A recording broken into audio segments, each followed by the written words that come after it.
Hey internet, I'm back for another episode of Random Musings with Micheala.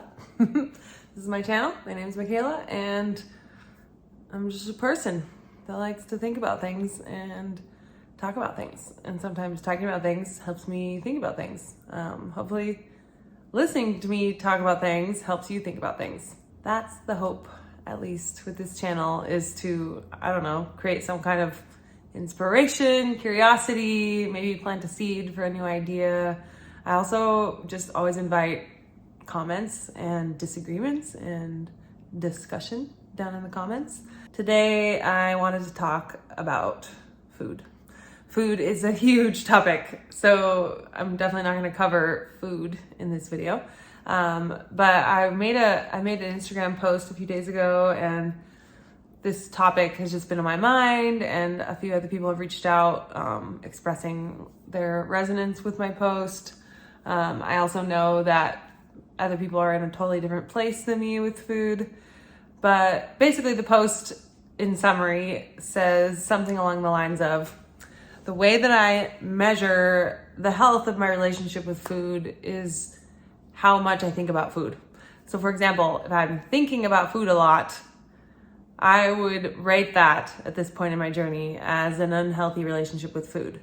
That for me, a priority is to actually just live my life. And food is a really big part of my life. I really love food. I like to think about food in really positive ways. I like to get excited about cooking and about what I'm gonna eat for dinner and how I'm gonna share a meal with someone. So food does bring me a lot of joy, but my journey with food and with health has been a long one. And I'm lucky in that I haven't ever had any really extreme eating disorder like anorexia or bulimia.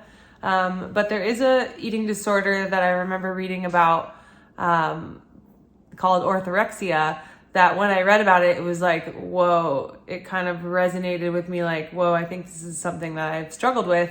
And my understanding of orthorexia is basically just an obsession with eating healthy. So it might be like cutting out a whole food group like gluten-free or dairy-free or being vegan, basically getting so strict about your food choices that it causes its own mental health issue. So I'm not saying being vegan or being gluten-free is a mental health issue. It's more about the orientation that you have towards these restrictions. For me, it all started with a bunch of health problems that I was having over a decade ago, and kind of having that realization that like, oh, what I eat actually impacts my health. And I still do believe that. It's not that I want to throw that all out, but through that process of uncovering what my health problems were coming from and what was the source of those health problems, I ended up just very much focusing on food and diet and changing my diet as a way to heal. And that taught me a lot. It taught me a lot about how different foods react to my body and how I feel after eating certain things, or even just like different combinations of things or times of day. I feel like I've filled out a lot of detail about how the food impacts me in a really specific way, because I've done lots of food journaling and I've done lots of restrictive diets and elimination diets, and where I cut out entire food groups for a long period of time and then add them back in slowly. So through that, I feel like I've learned a lot. I'm not really saying I regret doing that, but I think also through that experience, I've created this kind of demonizing relationship with food. At some point, I ultimately realized that I don't want to live my whole life feeling afraid of food and the impact of food. If I'm in a situation where I'm in a social event, or if I'm just really hungry and I don't have that many food options, I don't want to have to go through this massive amount of anxiety over how sick I'm gonna get, or how my back pain's gonna flare up, or how I'm gonna get a zit. Like all of these things would come up when I would be so scared to eat certain things. And my wondering now, because a lot of those things seem to be fine with my body now, and I wonder about how much I was almost creating a placebo effect, or even just thinking about the biochemical impact on your body of stress. So stressing about food and being hungry, not being able to eat because you can't eat the foods that you think you need to eat, that stress can impact your health. That can create acne and back pain and all of these different chronic health problems. And there's a lot of research being done on this. I know it's still sort of a little out there to think about that, but just thinking about how you have to balance the health benefits and the health impacts of food versus the health impacts of stress.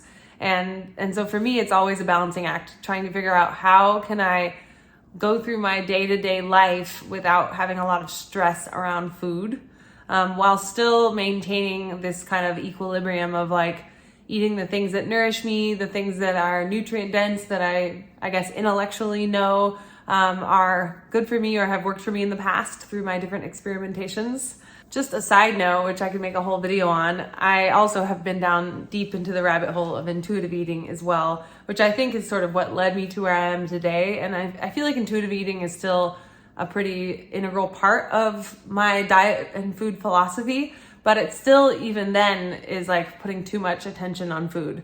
So taking that intuitive eating approach of eating when you're hungry, not eating when you're not hungry. I think that was a really important thing I learned from intuitive eating. I definitely recommend, there's a book called Intuitive Eating and there's a workbook too.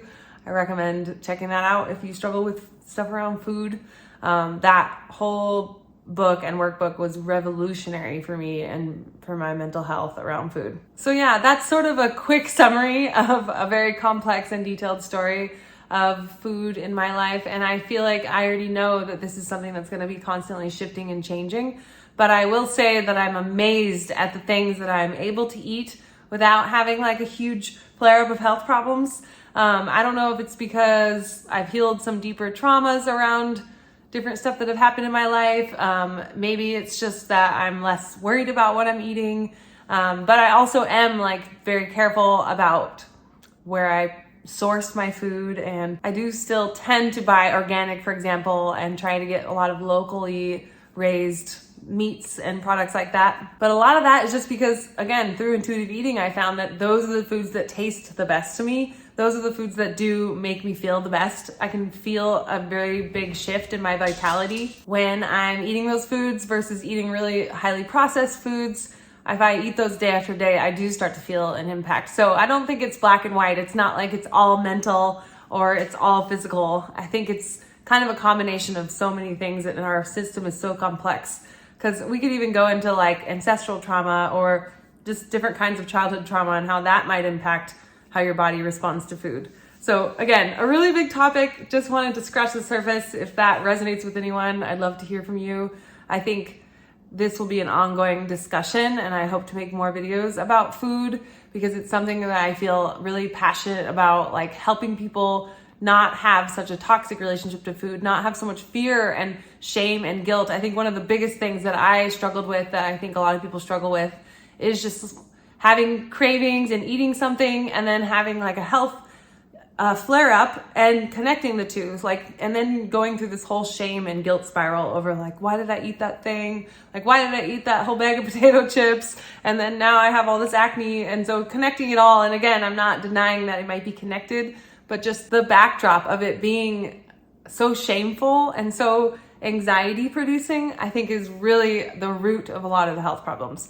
So I am happy to say that a lot of my larger chronic health issues over the years have slowly faded away. And obviously I still struggle with the day-to-day stuff.